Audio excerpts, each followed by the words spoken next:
5 biggest challenges of living in the Philippines as a Filipino American.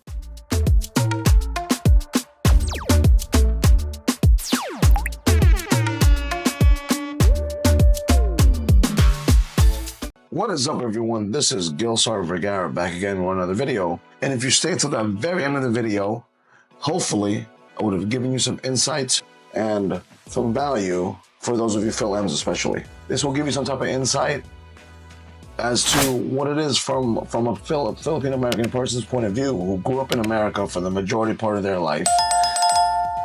What it's like living here in the Philippines. And number one, culture shock and identity crisis. Because people like us have lived in abroad for quite a long time. Me, I lived in New York for over 30 years. Although I am Filipino and ethnicity, I am more American. And that gave me kind of like a obstacle to go over when I first came here, and I might give you an obstacle. Identity crisis-wise, it's almost like you're not Filipino enough for the people here. And it causes a lot of weird moments, awkwardness from time to time. Like, for instance, when I go to a store or anywhere, generally speaking, people speak a local dialect to me because obviously I look Filipino. The problem is I can't speak Tagalog. I can somewhat understand it. I can speak Bisaya, not really that good, but I can understand it. So usually my wife will speak Bisaya to me. I will answer in English. But the identity crisis part for me is local Filipinos assume that I speak the language. So it's just like as if you see those videos sometimes, or some foreigners are in Japan, and they speak Japanese to them like they know Japanese. So that's always been an issue for me because even when I'm out, literally wherever I go, people speak Bisaya to me or Cebuano, not knowing that I grew up in America. So me to fight that, I had to learn the language more. So many of us Filipino Americans, especially for me, I might be speaking for myself, you're somewhat of in a quagmire of who you are. Like, am I American? Am I Filipino? Sometimes people talk to me or ask me about things in America, so I get excited.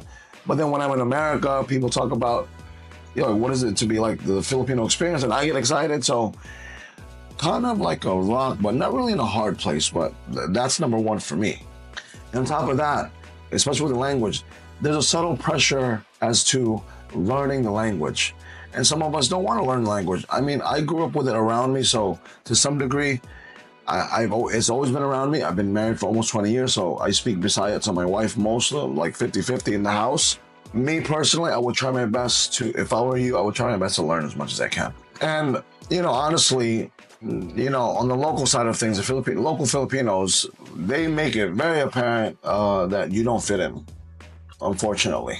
Number two, adjusting to the local lifestyle. If you grew up in America for long periods of time, you're going to be accustomed to a few things. When you come here, you have to adjust to the local life here. I'm from New York. I'm from the East Coast.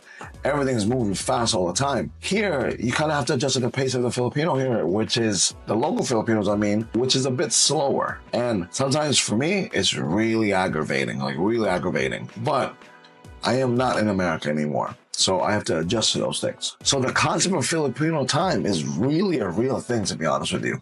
Like me, I have learned that if you set up an event, if you really want people there at 3 o'clock, you make it 2:30. So punctuality has always been an issue here for Philippines. I just don't know why. This is just professional Filipinos. I believe they have a concept of time, like a respectful time, but the majority of Filipinos here do not.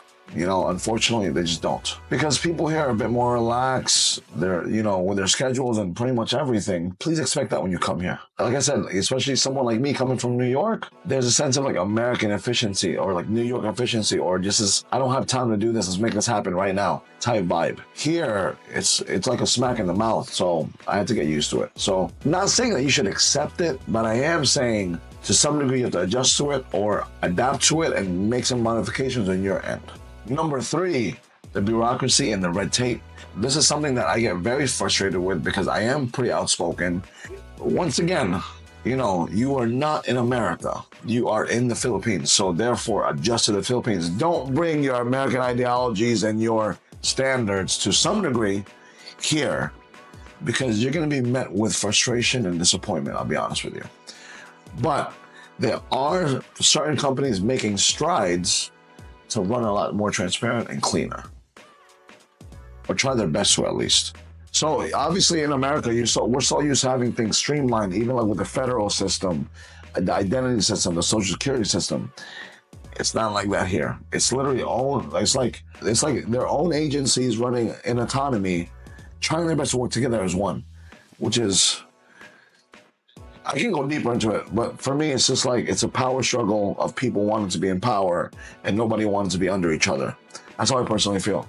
If you want more videos on how I feel politically, maybe if I have a members page, I can kind of, exercise that a bit more. But I don't think a lot of people want to hear my mouth on certain things. But nonetheless, getting simple things like a driver's license, any type of ID, has been frustrating from time to time.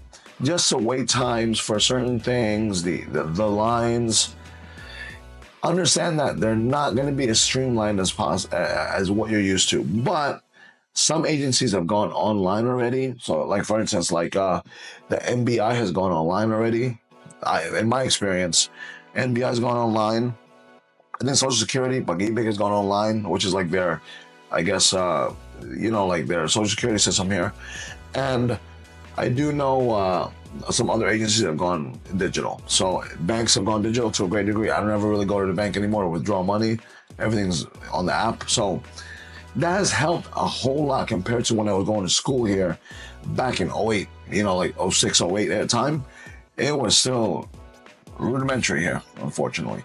But if you're traveling here, just understand that Philippines is a bit behind in certain technologies and on par with certain technologies as well.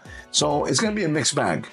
So the only thing I can say to that is like, it's literally almost like you coming from New York and going to some small town in the boonies, in down south or out in the Midwest. I would think that's kind of like the same feels. But the underlying thing that you should have is when you come into the Philippines, there's lots and lots and lots of patience. Number 4 is family expectations and pressures. Now, coming from America or abroad or anything where you go, Filipino Americans, tell me if I'm wrong, comment down below.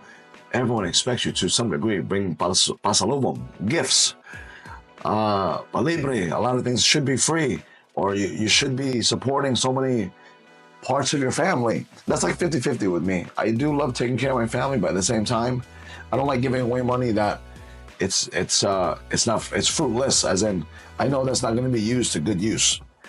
You tell me how you feel about certain things like that, but I work hard, my wife and I work hard for our money, and it doesn't grow on trees. The problem is, people, sometimes in the Philippines, relatives especially, think that it grows on trees, or it's just picked up like it's nothing. It's like delivered like mail. For some reason, many people here, I find, don't equate that people outside of the Philippines still have to work, still have to do 9 to 5, still have to give up hours in exchange for money.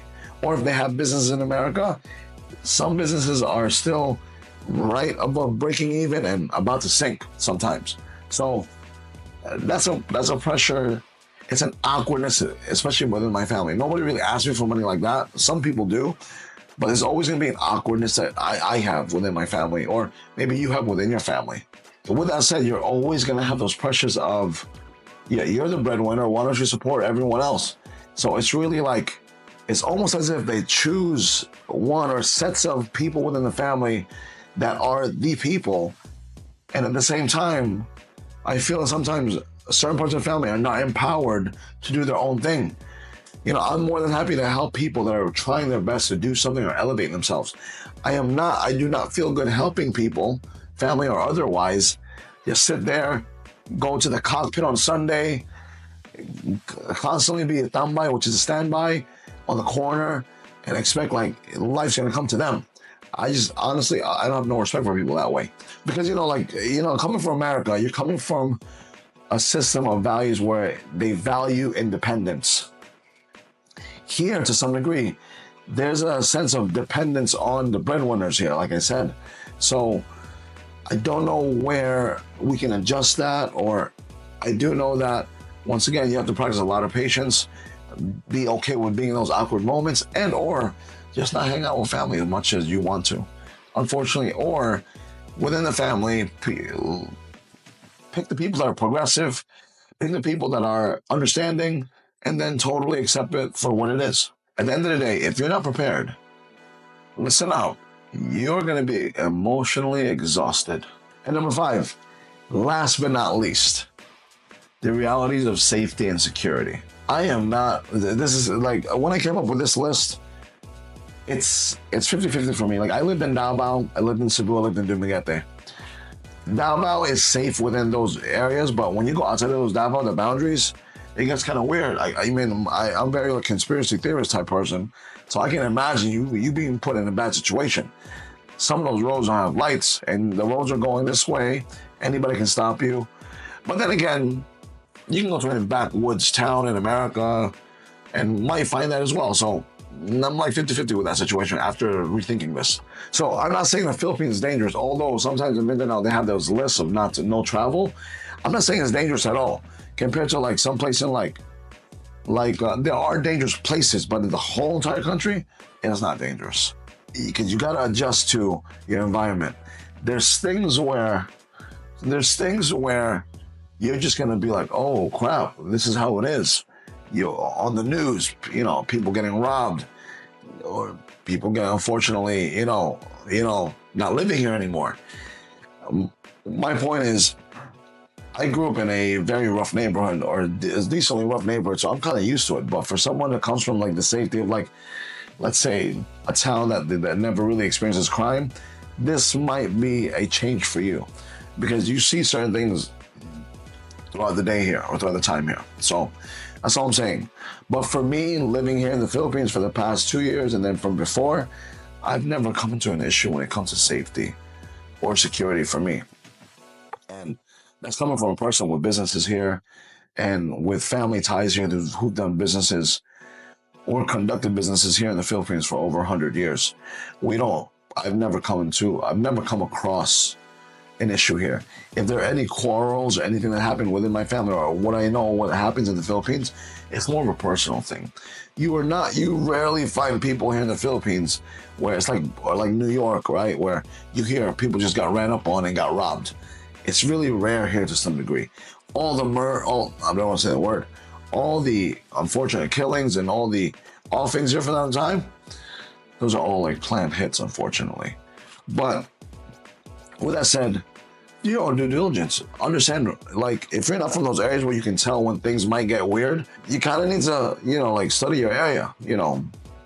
First walk around in the safe areas, and then, you need to be able to recognize where these weird areas are because at the end of the day, it's your life. You gotta be a cognizant of where you're at.